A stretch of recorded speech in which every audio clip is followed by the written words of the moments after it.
Hey, you beautiful people. I just wanted to jump in over here to share a simple checking up video on you guys. Like, I hope that you're doing pretty much good for yourself, for your business, for your health, for your mental and physical health, and why not? Yeah, how is everybody doing? What's everybody working on? Keep us updated, guys, and yeah, stay engaged in the community. A lot of stuff are going to happen. Crazy events this month, crazy challenges, workshops, and much more. I do want to say that I figured this feature on Instagram called private Instagram lives. So in case you guys want to start doing that, I go live, you ask me some questions on whatever topic that you have. It could be strategy, design, it could be content creation, social media, mental health, personal development, whatever that is, open to chat. So I will be maybe doing that tomorrow, something 11 a.m. BST. So, or maybe earlier at the afternoon for me, so that everyone can join. Can't promise, but it's in the planning so that we use that in a more cohesive way. And this is such a beautiful experience. It's a private live, so only those who are invited can see the live, not the whole public. So I will be sending you guys that as soon as I start the live in the group chat. But saying that, I just had a conversation with one of our community members who's running his own business right now. We had such a great conversation. We had a lot of synergy and connection going on between each other. We kind of share the same goals, and we're going to work on probably the same vision in a way or another. So yeah, we might not do the same thing exactly the way we wanted to do, but it's a skill. It's something that is going to develop with time. It's also good partnership with people who you think have maybe skills that you don't already have. Yeah, like, you guys can try that as well, and probably this is the best example for doing accountability with other community members. So let's just say that you're good with business, but you're not at all good with design, and then you pair up with this crazy designer who can cook up something for you in like 10 seconds that you can use to attract more clients. I think it's probably the best way to collab with people if you don't really want to develop that skill on itself. So that's for that. But not just that, accountability also helps you challenge you to do something. Because us as human people, that's so funny, as human beings, we tend to default to laziness.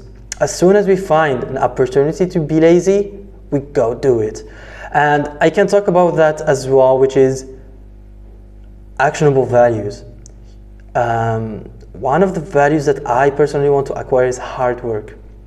It's not that I want to be to the point where I'm anxious or to the point where I feel like physical pain and stuff like that. I've been there, to be honest, but that's not what I mean by hard work. What I mean by hard work, or the value of hard work, is that when you're working with a client, for example, and you reach to the point where your fulfillment and delivery is 100% satisfied for them. Like, if you share the work that you just did for that amount of time that you put in and share it to the client, they would probably be satisfied. But you, to the level of satisfaction to yourself, it's not good enough. Some people might call that perfection or perfectionism, but I really don't think so. I think if you can add just 1% of hard work, or to work harder on the thing that you do each single day, it will increase to 37% more per year or per week, or whatever that exponential mathematical theory works. Anyways, that's the point that I really want to work on myself and help you guys develop that skill as well. So that's why we did accountability programs, which is to work on the 1%ers, or the things that you don't want to work in, but you know that if you work on those things, you will increase your business productivity, you will get maybe more clients, you will get better relationships, whatever it is. It doesn't just have to be on business. But yeah, what I was going to say about values is that if, for example, And I'm sorry, that's my cat shouting out because it's literally 9 p.m. He doesn't want to sleep. He wants to go out. I am sorry. Hope that you can't hear that. It's really annoying for me. I can't even focus. Anyways, on actionable values. On actionable values, back to the point. You don't have a value until it's proven to be tested. You're not loyal until you get the chance to cheat on your spouse and choose not to. You're not honest until you get the chance to have $1 million bankruptcy and choose not to get it. That's how you make values actionable. That's how you develop the skill of hard work. That's how, when you have the chance to end the project and say that this is good enough for the client, but you choose not to because it's not good enough for you. It's not good enough for your own standards and expectations. So that's really the goal that you guys need to work in. And maybe you didn't develop that mental skill. I think it's a mental skill. I think it's a mindset thing because everyone can push a little bit harder than they do. And that's again where maybe the accountability program could be very, very helpful for you, is that when you are working on a weekly basis with someone who already have that skill, he's going to push you to have that skill as well. He's going to make you do the hard work because it's a challenge. And us as creative people, again, we default to laziness.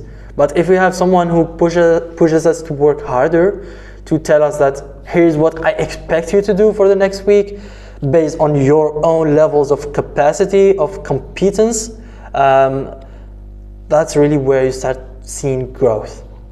And I've seen this. Here's another example from my own small experience in life, in business, in branding, is that I always thought that if I want to create a workshop, for example, I will do minimum effort. I will just create a poster, share it on social, and that's it.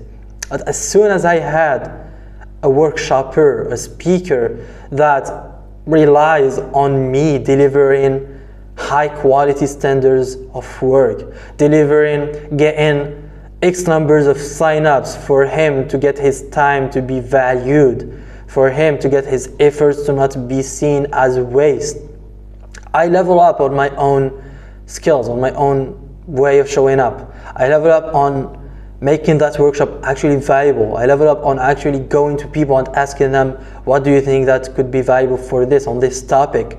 Could you share this with someone? I level up on how much posts and content I shared per that period of time. So I really encourage every single one of you, if you default to laziness a lot, then first of all, work on your character traits, see the things that are an actual obstacle in your own routines and habits. And this is another topic on like counterproductive habits or counterproductive routines.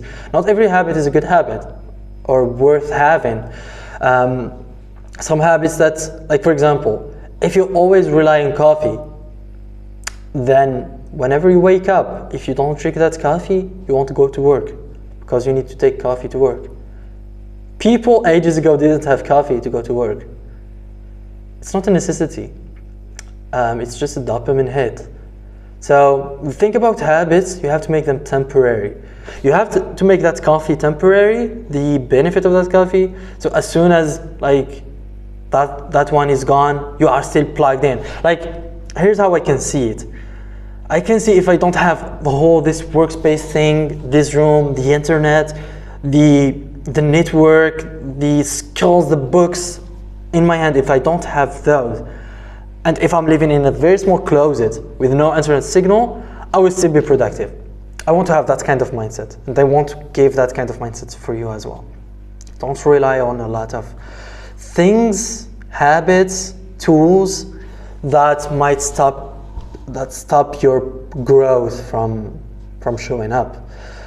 So yeah, I also wanted to talk about, no, I believe that's it. I wanted to talk about accountability. I wanted to give you guys some boost on your Tuesday morning, afternoon, or evening so that you can kick off your next day with more energy and shifting the way you think about the things that you do every single day. Because here's the thing, ask yourself, is it the habit that you have or the things that you're doing right now? Is it, or even the belief or the limiting belief that you have, is it really working for you or against you? For example, if you are the kind of person who always needs to be prepared before going to an event or before speaking to public, is that kind of belief or kind of way of doing things always working for your business and working good on you? Or maybe you are losing so much other opportunities just because you're not feeling ready, because you're not prepared enough, because you don't think you're worth it. Because if someone invites you to this crazy big event to be a speaker, you think you're not qualified just because you're young, just because just because you think that way for yourself. You think you're not good for yourself. So just give yourself credit and start thinking which beliefs is working for you or against you. All right, Brand Orchestrate people, I will see you around. Have a good one.